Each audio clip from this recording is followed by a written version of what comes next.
Hi everyone, my name is Jamaica. Welcome back to Supreme Image Etiquette. I am your millennial etiquette coach. I think that's what we settled on from the last video. Feels right, still working on it, but it feels right for now, so we'll rock with it.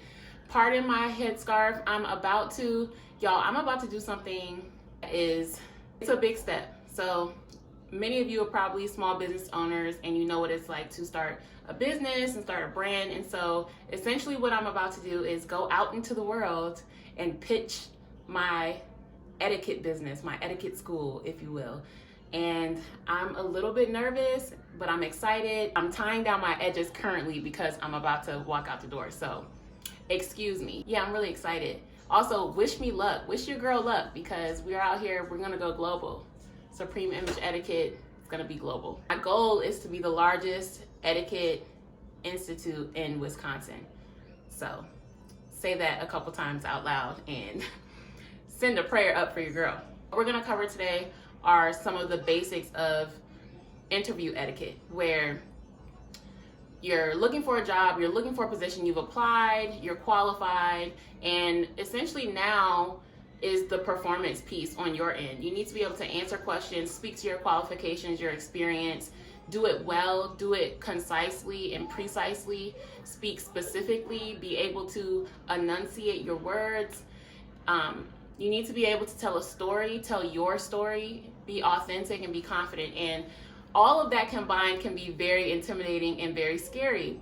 However, if you follow some of these rules, some of these tips, and just keep them top of mind, I'm not saying memorize them at all. Don't memorize them, but just keep them top of mind and begin to incorporate them into your role playing or your practicing, which you should be doing before you go into any type of interview situation. You should be speaking, answering the questions that you know they're going to ask you.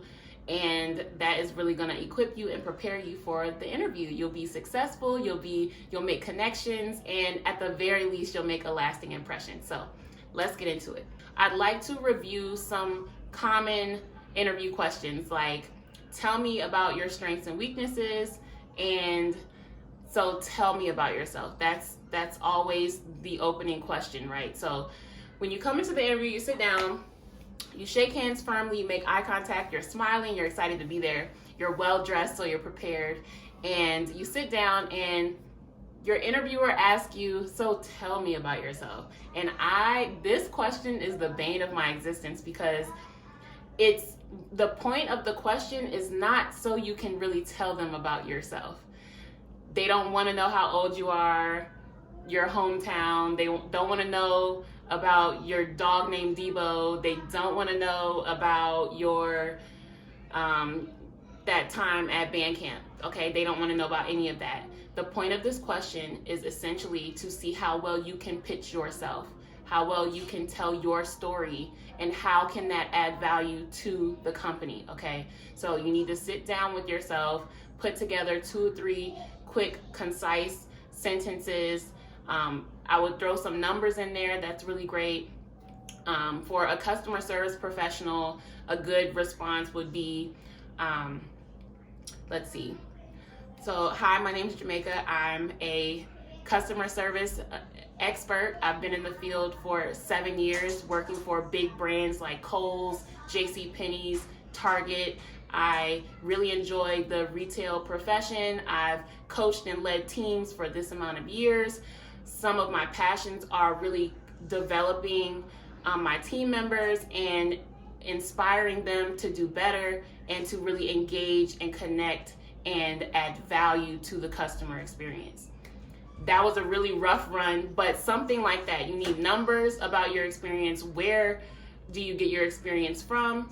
And if you really want to go for gold, you should add in the last bit to that I didn't add in, where you add in what that experience and who you are can add to someone else's company, right? So you should lead with what I just said and then add in at the end, I'm seeking a role that aligns with my values regarding leadership development, coaching teams, and really growing together as an organization to add value to the organization and grow it to be the largest in the city, or add some type of metric or some type of measurable achievement that you have incorporated your expertise and value into, and how you can get that company there.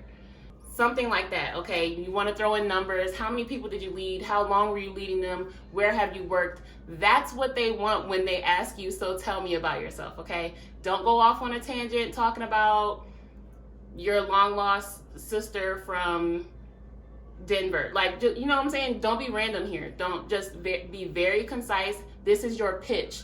Some people talk about an elevator pitch. If you don't have a small business, or if you're not accustomed to speaking to your experience as well, this can feel odd, but you need to get accustomed and comfortable with this, okay? That's what they want to hear when they say, tell me about yourself, okay? They want numbers.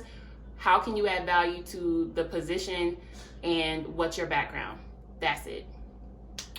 Okay, the other question I mentioned was strengths and weaknesses, okay?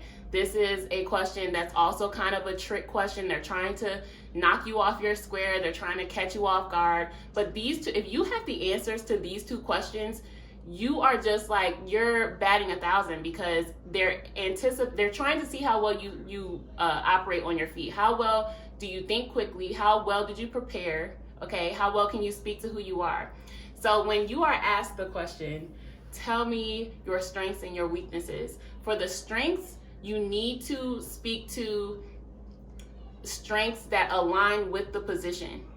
If the position is a customer service position, strengths would be that you are you're service oriented, and that you really enjoy people. You enjoy telling stories and getting to know people's stories, and you do well connecting with others.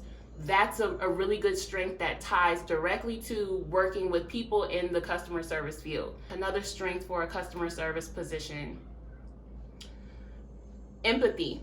Empathy is a really, really great word.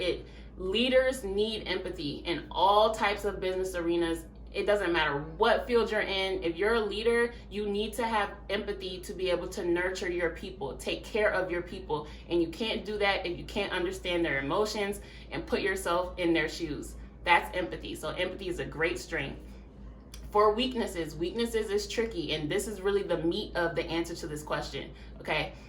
When you describe your weakness, you need to pick a weakness that is the least, it needs to be authentic, one, but it needs to be the least consequential to that organization or to that business. So it needs to be a real weakness of yours, and go straight to your personal development time. When you are alone with yourself and you're thinking about ways to be more productive, ways to convert more customers, or to connect better with people, or to be more organized, when you're thinking about what you're working on personally, pick a trait that you're working on that is least consequential to the position. For instance, do not say that you're working on being more productive. Do not say that you're working on being punctual. Do not say you're working on focusing at work. These are highly consequential weaknesses to your role. While they may be authentic to you, they don't need to know all that, okay? Let's reel it in. That's not what we're talking about. We need to talk about traits that are least consequential, that sound the least bad, okay? And for instance, a weakness that you could share for a customer service position, a weakness that you could share would be balancing productivity with empathy. And then here you can insert a story of a time where you were helping a customer, you were trying to problem solve with someone, and you got it to a certain point, you spent a certain amount of time on it, but at a certain point you hit a stopping point and it required further assistance, or you couldn't be of more service and you had to pull back because you had to get to the rest of your work. You had to balance the rest of your work, okay? That is a great example. If you're able to if you flesh out the story a little bit, give details, make it concise, make it easy to follow, right? And here you've incorporated the fact that you are so committed to helping an employee, a team member, your boss, or a customer, you're so committed to that sometimes you have a problem backing out of it once it gets to a certain point, so that way you can toggle back between other tasks. That is a great weakness, okay? Because that means you're committed to helping them, you exercise empathy, yet you also have a mind that you cannot sink your entire day, and time is valuable, that you need to move on to other things of high priority. That's a great example of a weakness. Those are two very popular questions. I guarantee you've been in an interview where they've asked those questions. How well were you prepared when they asked you those questions? And I hope that you can use these tips moving forward to really elevate your interview experience and help you secure the job. Those are highly anticipated questions. You should be able to knock those out. If you need any help catering and crafting and customizing the answers or the replies to those questions for your specific job or your industry, let me know. I'm happy to help.